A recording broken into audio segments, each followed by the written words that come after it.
வணக்கம் தமிழ்நாடு. சிவனையா விஜயை பற்றி கட்சி கொட்டிக்கினே இருக்கீங்க. வயிற்றுச்சில சரி விடுங்க.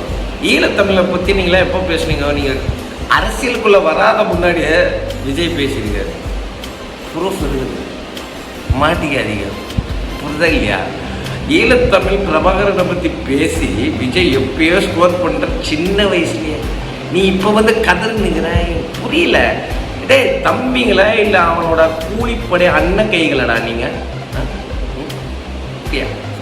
மூஞ்சிங்களா இருப்பார். ஏய் போட வருண் வருவார், வெளுத்து வாங்குவார். ஒன்ன நான்லாம் இருந்துன்னு வச்சுக்க, வருண் மாதிரி இப்போ தூக்கி போட்டு உன் வாயிலே மெதிச்சிருப்பேன். ஓடு ஓடு ஓடு ஓடு. ஓம் நம சிவாய்.